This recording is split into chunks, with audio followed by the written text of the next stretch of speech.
So can I start? Start. Okay. Assalamu alaikum everyone. This is me, Faiza Malik from 9th batch, 8th semester with the topic coordinating conjunctions. Next slide, please. So first we will go through the definition of conjunctions. Conjunction, the word conjunction is derived from the Latin word which means joined together. A conjunction is the glue that hold words, phrases and clauses, both dependent and independent together. We need to thanks to conjunction that we don't have to write short choppy sentences. Choppy sentences are sentences that are too short and often repeat the same words. We can extend our lines with simple words like and, or but. So next slide, please. So here are some conjunctions: because, but, when, and, so, and then. These are some conjunctions. Next slide, please. Okay. Now conjunction, there are three types of conjunctions that are coordinating conjunctions, subordinating conjunctions, and correlative conjunctions. Today I will talk about coordinating conjunctions. Next slide, please. Coordinating conjunctions. Coordinating conjunctions are words used to connect words, phrases, and independent clauses. We use coordinating conjunctions where we want to put equal emphasis on the word, phrases, or independent clause that are connecting. A coordinating conjunctions is also called a coordinator, or we also call the linking words or connecting words. As there are only 7 of these, we are just for coordinating conjunction we have some rules. Here we have coordinating conjunction that given name friend voice to memorize it. Next slide, please.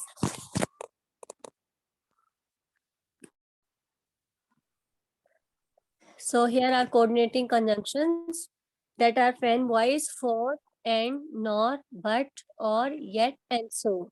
These are 7 coordinating conjunctions. They are used to join words, phrases, and clauses. Next slide, please. Okay. Now, how we join words, connecting conjunctions. Coordinating conjunctions join word to word, phrase to phrase, and clause and clause. So here are some examples that coordinating conjunction join two words, two phrases, and two clauses. So first we have example: he bought a book and a pen. In this sentence, and join two words. This is and is coordinating conjunction. Next, I forgot to bring my laptop and camera. Like two words also joined by coordinating conjunction. You may meet me at home or at my office. Like here, coordinating conjunction joined two phrases. And the last one, she requested him for help, but he didn't help her. The coordinating conjunction but join here two clauses. Next slide, please. Okay, use of and voice where we use for and or. For is used to explain reason or purpose, just like because. And when we add something in a sentence, so we use and. Nor. Nor is used to present an alternative negative idea to an already stated negative idea. Means, as I say, I don't like coffee, nor I like tea. So we use nor. But is used to show contrast, or we use or to present an alternative or a choice. For choice we use or. Yet is used to show contrast or introduce a contrasting idea that follows the preceding idea logically. So is used to indicate effect, result, or consequence. So next slide, please. So here are some examples of using coordinating conjunction sentences. As first we have, for lunch I could have a cheeseburger or pizza. The word or the coordinating conjunction or give us a choice here. So we use or. The weather is cool yet pleasant. Here we use the coordinating conjunction yet. The children hopped and skipped to the park. Like we have two different things, hop and skip, so we use and for adding.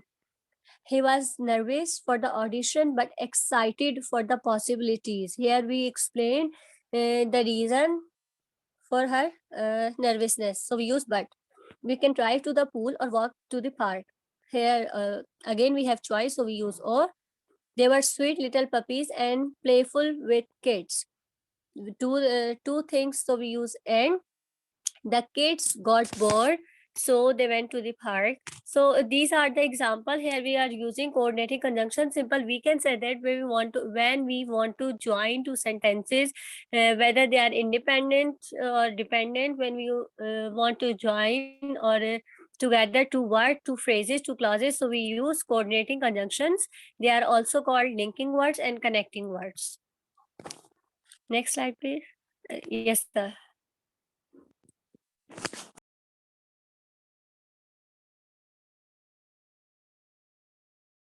Conclusion. Sir, conclusion, as I said before, that coordinating conjunctions are when we want to join two phrases, two clauses, two sentences. So we use coordinating conjunction. In grammar, we can say that coordinating conjunctions are the glue that holds sentences, that join together sentences.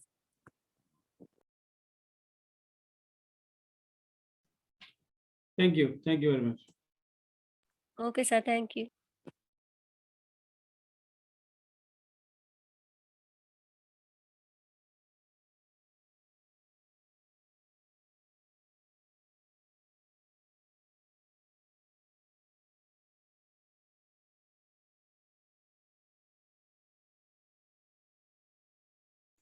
Is she present?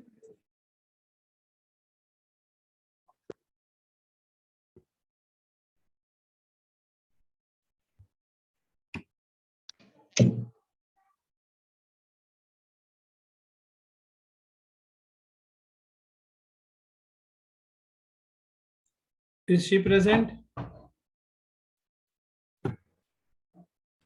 Is this student present? Sir, I'm Sasha and I want to give my presentation. Is she present right now? No? Yes, sir, I am here. So start, please. Assalamu alaikum. I am Kiran Bashir Ahmed, and today my presentation's topic is what is discourse? Sir, next slide, please. BS, MA. Sir, next slide. BS or MA? I am from BSc. BS. BS.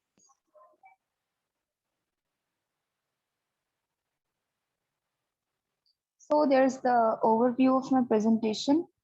First, these are some topics. These are some areas we will cover. What is discourse? Importance of discourse and the purpose. Speak loudly. Speak loudly.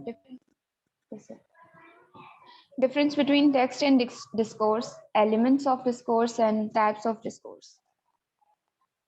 Next slide, sir.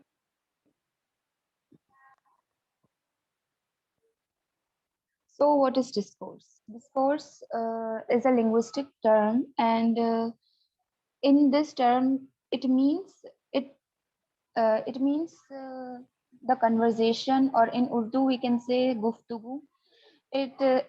But it is longer than a sentence, and there are some definitions of discourse.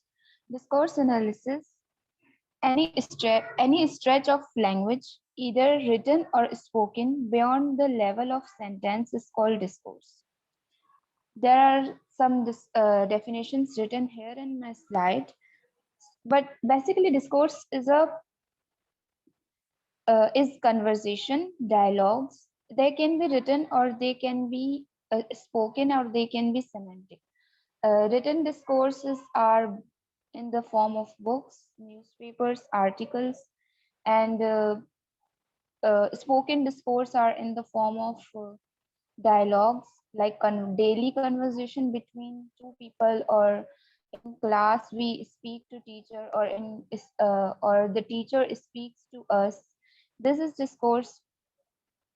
And in discourse, and there is a difference between discourse and text. Sir, next slide, please. Importance of discourse.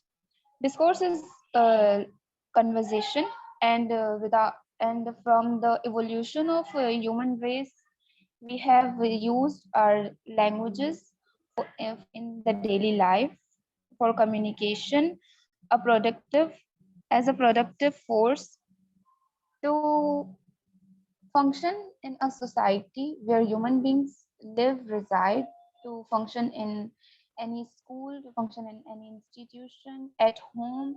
We need to speak. We need to deliver our thoughts.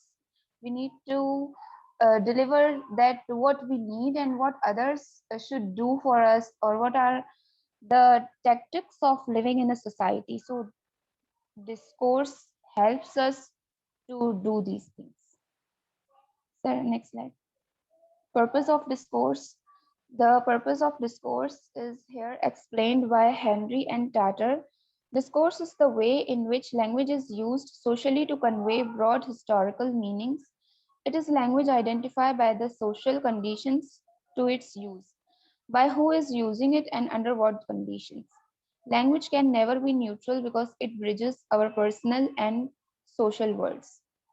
Many theorists who have worked on discourse and the linguistic field, they have uh, they have called discourse as an identity kit. Like what we speak, what people speak, or what people write, they are the tool by which we can identify them. Next slide, sir. Difference between the text and the discourse. There is a difference, there is a huge difference, which we can say coherence and cohesive devices. A text is formal. A text is formal where we carefully use cohesive devices, where we use grammar, phonemes, morphemes, syntactical structures, and many more things. We keep in mind that our text should be according to the rules of grammar, and this is called cohesion. But in discourse, we keep in mind that our coherence, and if we don't, but this is the rule of discourse, that coherence must be it's at a good level. Your discourse should connect your sentences, our words should connect each other. There's This is the difference between text and discourse. Elements of discourse: coherence, our flow and connection between our sentences. Context is the element of discourse. Context means situation, in which situation the conversation or the speech is being occurred, and the hedges, in which tone someone is speaking. Hedges means tone, in which behavior, or we can't speak in the same tone in a classroom or in our home. We speak in a different tone at our homes, and we speak in a different tone in the classroom.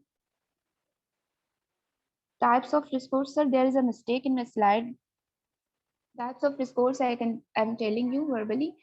There are three types of discourse: spoken, written, or semiotic. These are the written types of discourse: argumentative, narrative, descriptive, and expository. Argumentative means in this type of discourse, you made arguments about something. You try to persuade, you try to convince other, but with the help of arguments and with the help of logic. Narration, you tell a story, you tell in accidents, yeah, like you tell about something. Descriptive, you describe something, you describe a scenery, or you describe some people, personality, and these things. Expository means you expose something, you tell about something, you state something. Spoken discourse, again, it comes on conversation. A lecture can be, a speech can be a discourse in which people mainly take care of coherent devices. Coherence. This is all about my presentation. Thank you. Thank you very much.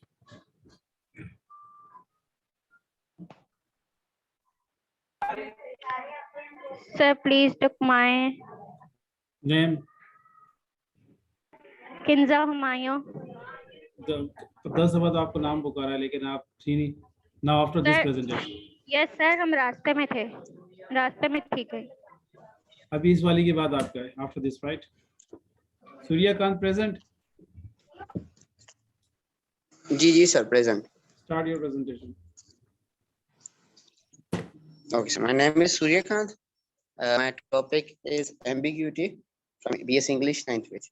So next, Karan. BS English. Start. Yes, carry on. Ji. What is ambiguity? A word, phrase, or sentence is ambiguous if it has more than one meanings. In other words, ambiguity has more than one interpretations. We can define ambiguity as if we tell a sentence or a word which has ambiguous meaning, it's not proper meaning, more than one meanings, then it is called ambiguity. So next, Karan. So next slide. See, there are two types of ambiguity, basically, structural ambiguity and lexical ambiguity. So next, Karan.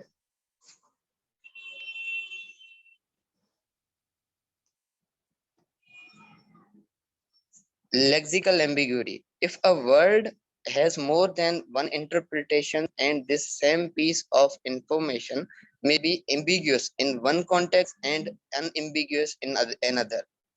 For example, sir, young. There are two possible meanings of young: inexpert or young of age. We simply say in many contexts that you are too young to do this thing. Means you are inexpert in doing things. And young also used in small age or young of age. Bank, there is also two meanings of bank: river bank or financial institutions, or like the bank where we submit our money or financially. Okay, sir. Next.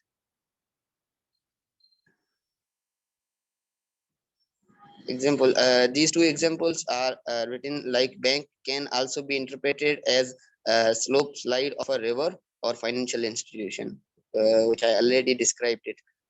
Next, Karan sir.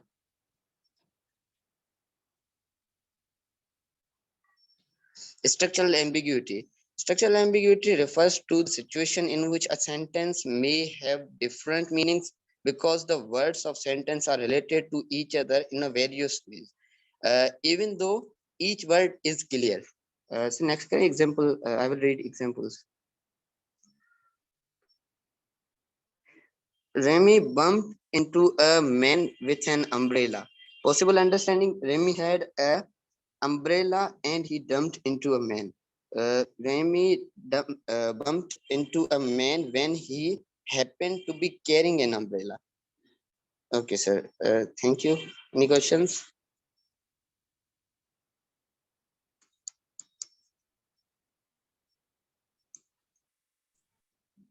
मेरी आवाज आ रही है?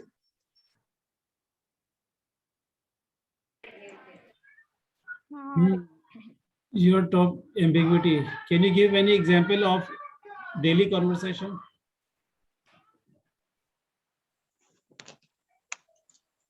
Yes, sir. We use in many types.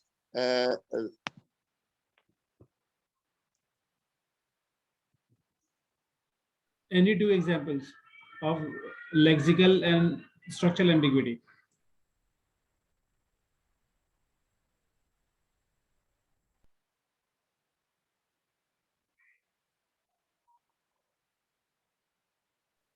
Hello.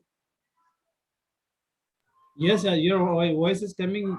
Any two example of lexical ambiguity and structural ambiguity? Ji, sir. Lexical ambiguities has simple bank. I already told नहीं, वो bank. तो बता दी. इसके There अलावा are कोई? two possible meanings of bank. इसके अलावा, you know, you have mentioned this thing. This is the example which I have already given. Sir. Your- bark, sir, simply the bark was painful. Means bark, there are two possible meaning that bark bark हो dog गया और has bank हो गया तो bark already दी coming हुई from ना, इसके painful अलावा or कोई, ये तो ऑलरेडी आपके पास हैंडआउट में मौजूद है. एनी अदर एग्जांपल, ये तो ऑलरेडी आपके पास मौजूद है. Something that you have found yourself. from myself. Okay, sir.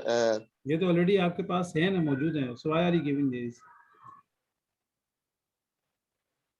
Ji sir. Simple. Another example is come to lunch someday.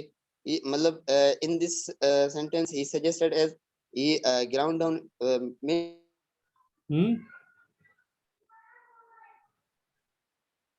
Okay, thank you very much.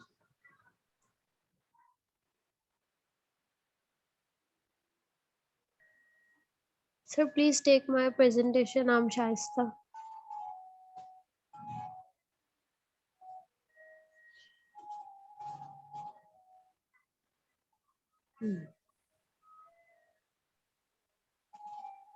Yes, first Kinza and then you. Yes, start, Miss Kinza. Are you present?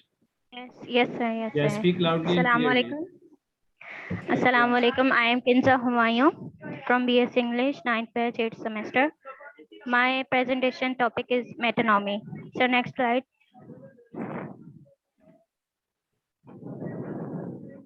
So basically, metonymy is a figure of speech in which the name of an attribute and an adjunct is substituted. Sorry, sir, it's a typical mistake for each other's meaning. So each के भी ई बड़ा किया आपने, क्या देख के नहीं type किया था आपने? सर ये टाइपिंग मिस्टेक हो गई है, सॉरी. टाइपिंग मिस्टेक नहीं होनी चाहिए ना, it's a presentation. Okay, carry on. Don't read, explain them. Yes, sir, I'm explaining. Means a word is used for a special thing or a special person is called metonymy. So in this definition, attribute is the creator of an art, means the main thing or main person, and the adjunct is something which is used instead of this person or instead of this art is called metonymy.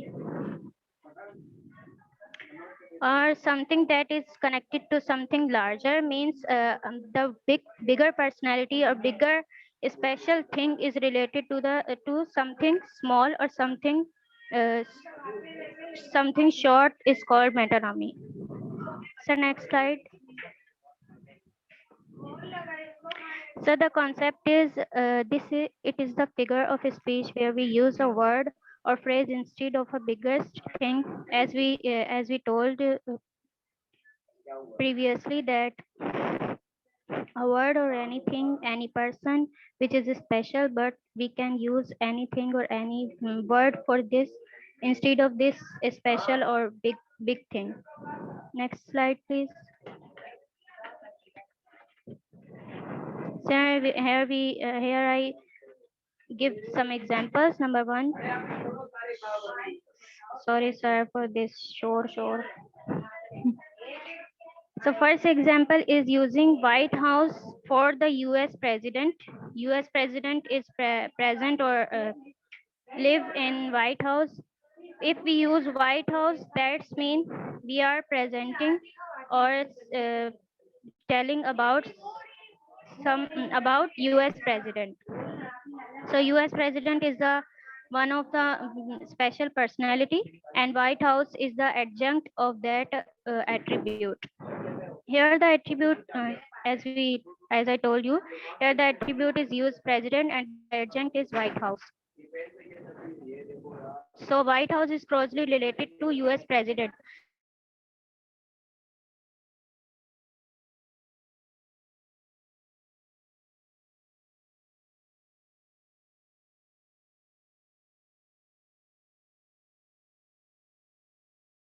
Yes, carry on. Why are you quiet?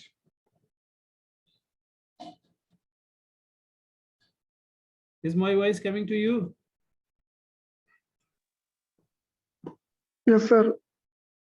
So, yes, Miss Kinza, why are you quiet? Continue. We have very short time.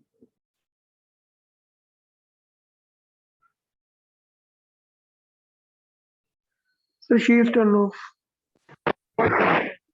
Hello, hello. Yes, carry on. Sir, sorry, sir, network problem. Some more examples are here.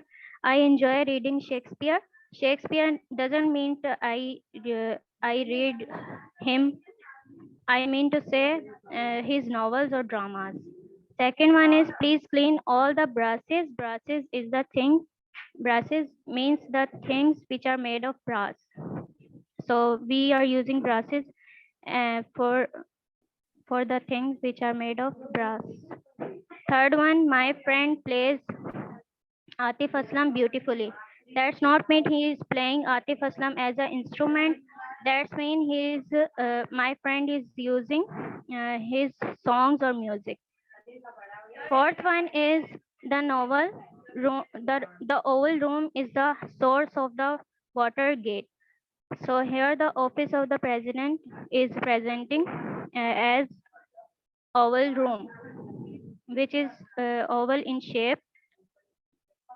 Fifth one is his love is the crown, means he loved the queen, not the crown.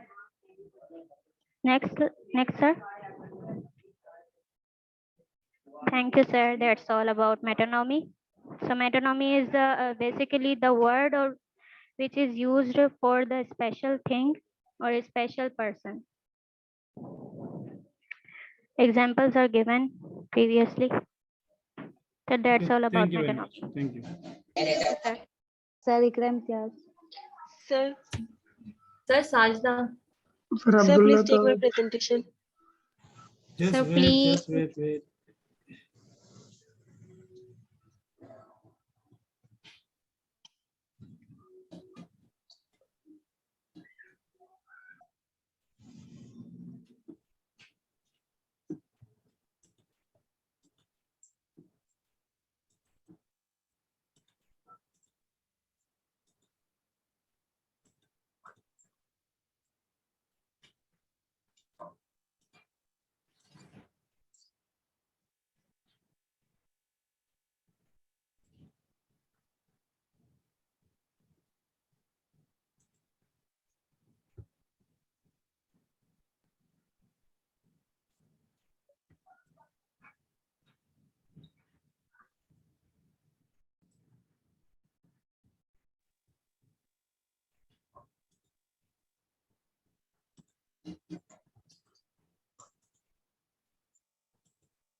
Sir, please take my presentation.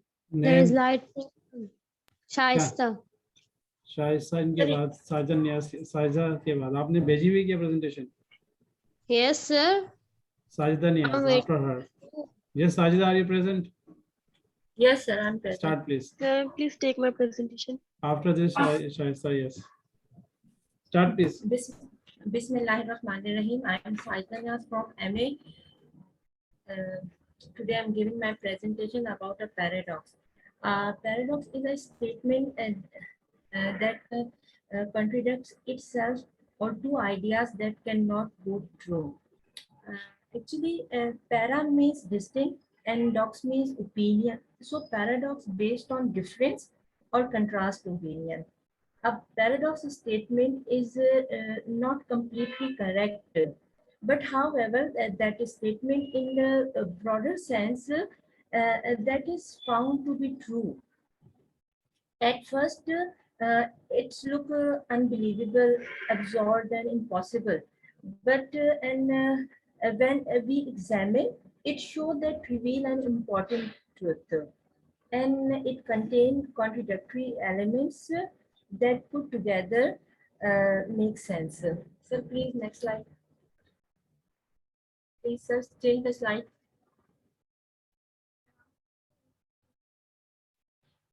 Paradox as a figure of speech. As a figure of speech, a paradox is an apparently self-contradictory statement which is nevertheless found to be true.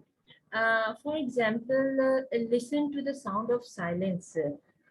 If we look that how we listen to the sound of silence, actually there is no sound in silence, but in broader sense there is an underlining deep meaning that there is peace in silence.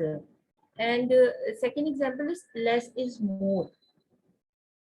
This is also contradictory statement. Uh, how could it possible less is more? But if we thought deeply for a while, it is a concept that less complicated things are more understandable. So please change the slide. Difference between paradox and oxymoron. There is a difference between them, and many often people confused about it. Actually, paradox may consist of a sentence, phrase, or even a group of sentences. Meanwhile, oxymoron may combine two opposite or contradictory words. And oxymoron, the combination of adjective and noun, or adverb and adjective. Here we have example such as a jumbo shrimp, sweet, sorrow, awful, good, and pretty ugly. There is sweet is adjective and sorrow is noun. Please change the slide. Paradox in English literature. We have a very great playwright, George Bernard Shaw, a famous line, "Youth is wasted on the young." Uh, at first, it is contradictory in the sense that the young are the ones that embody youth. So therefore, it cannot be wasted on them. However, this paradox makes sense upon reflection. Actually, it is eliminates the idea that young people may not have the perspective of older as far as what is truly important or valuable. And here we have another line from poem Holly Sonnet by John Donne. It is my favorite one, that thou shall die. How can if we thought that how can that die? Well, this is the beauty of paradox. On the surface they seem like a dreamline. What John Donne is really saying is that upon death heaven is imminent, and in heaven that shall die, because you are no longer to the mercy of your inevitable demise. And this is actually a statement of hope. So please change the slide. And here we have another very famous line from Animal Farm, that all animals are equal, but some are more equal than others. If we only look at the surface level, how contradictory statement is it? But on the one hand, we say that all animals are equal, and another hand, we deny our point that some are more equal than others. When we use more, we deny our first statement that all are equal. And when we examine closely that statement, so we know that this society never treat everyone in a same manner. So please change the slide.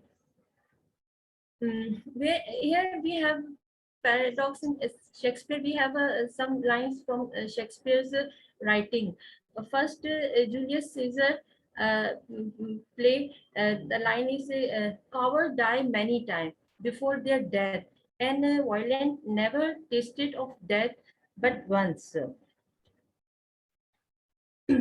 This is a point made by Julius Caesar in the book. This point is a paradox because man cannot actually die several times, but man as well be dead because they are not living their lives to be fullest. And another example from Romeo and Juliet. When in the play Romeo and Juliet, in the balcony scene, Juliet exclaims that Romeo departure is sweet sorrow, is also a contradictory statement. And at last, the very famous line from Hamlet, I must be cruel to be kind. And this is a good example of how a paradox can add depth to the characters. Actually, Hamlet believes that by killing Claudius, he is ultimately doing the right thing by evening his father murder. So please change the slide.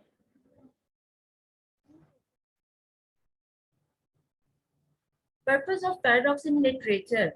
There are multiple purposes of using paradox in literature. Paradox convey the author's message to the readers, and they use paradox when they want their readers to think about a particular subject in very deep manner.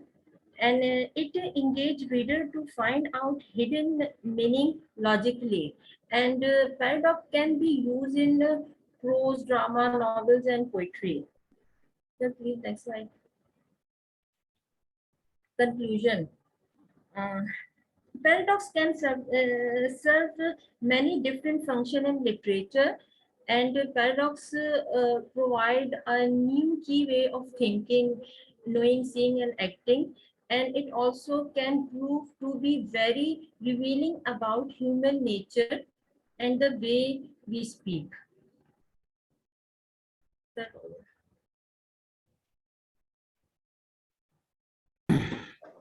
Thank you. Thank you very much. Sir, Questions, sir? please. Thank you, sir. Shaista. Shaista. Ikra Imtiaz, I have also called out your names many times. Shaista. Shaista and then Ikra Imtiaz. Okay, sir. Thank you.